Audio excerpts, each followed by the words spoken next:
as we know that the need of punctuation arise in the English to make a sentence complete. Fine, तो sentence को complete बनाने के लिए हमें punctuation की ज़रूरत पड़ती है English language में.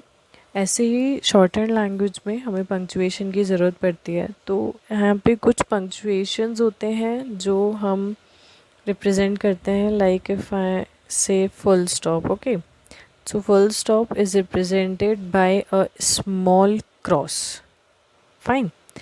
If I am talking about dash, it is like this. Okay. uh, Dash. If I am talking about the interrogation,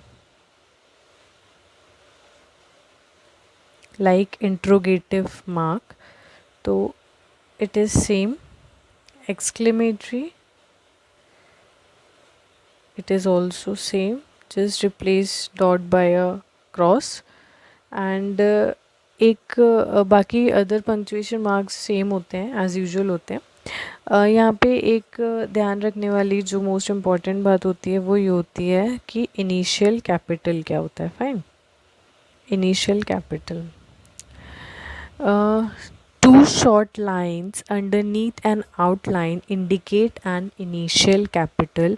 It means कोई भी वर्ड है जिसका फर्स्ट लेटर कैपिटल है, मतलब स्टार्टिंग कैपिटल लेटर से हो रही है, तो उसको रिप्रेजेंट हम कैसे करेंगे, एक टू अंडरनीथ लाइंस बना के, like this. Fine.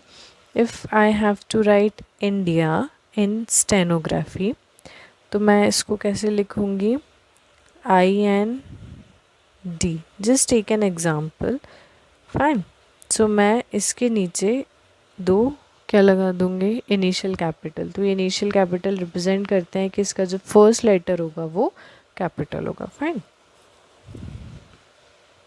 If I have to write India in stenography, तो मैं इसको कैसे लिखूँगी, IND. Just take an example. Fine. So मैं इसके नीचे दो क्या लगा दूँगी, इनिशियल कैपिटल. तो ये इनिशियल कैपिटल रिप्रेजेंट करते हैं कि इसका जो फर्स्ट लेटर होगा वो कैपिटल होगा. Fine.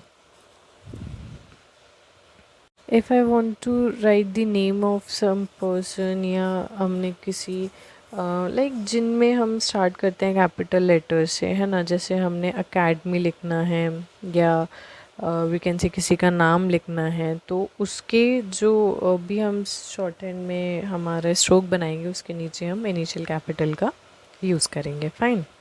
Let us start with the sentences now, as we are aware about the consonants and vowels. So अब हम sentences करते हैं. First is they should ask the head of the academy to change the date. Fine. So हम इसे कैसे बनाएंगे, right?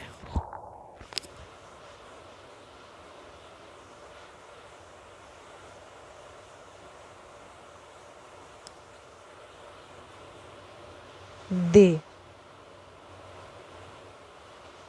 Should is a grammar law.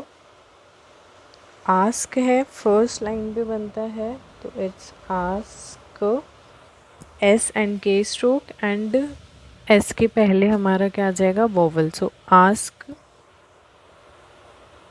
The, then H upward with D, second place vowel है इसलिए head of the. अब academy कैसे बनाएंगे हम, इसमें हमारे कॉन्सोनेंट कौन कौन से आ रहे हैं, K, D and M. K, D and M. K, D and M. And first place पे इसलिए बनाया क्योंकि अ से शुरू रहे, मतलब सबसे पहला academy, that is first place vowel आ रहा है, तो पूरा ही हम क्या बनाएंगे, फर्स्ट प्लेस पे. सो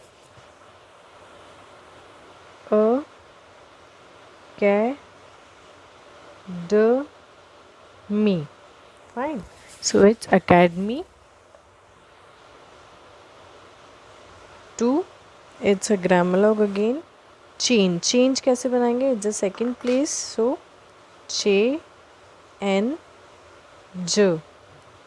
Change the date and a full stop. अब यहाँ पे हेड और अकेडमी का फर्स्ट लेटर कैपिटल है, तो हम इसको कैसे बनाएंगे?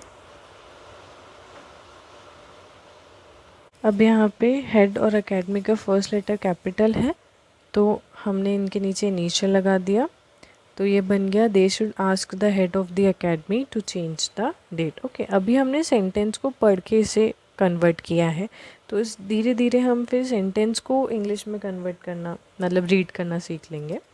Fine. Next is the head of the bank में लीव ऑन मंडे। ओके, तो हम इसको कैसे बनाएंगे? The head, again H upward D downward, head of the bank में एन का भी आ रहा है, के भी आ रहा है और बी भी आ रहा है, सो बी एन के, it's a first place. Fine, so bank. Okay, bank में लीव है, it's third place, leave on, it's a grammar log, Monday, M, N and D.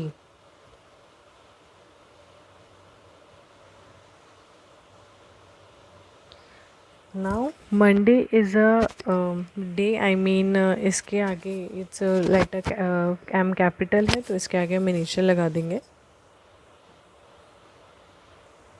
So here's the sentence.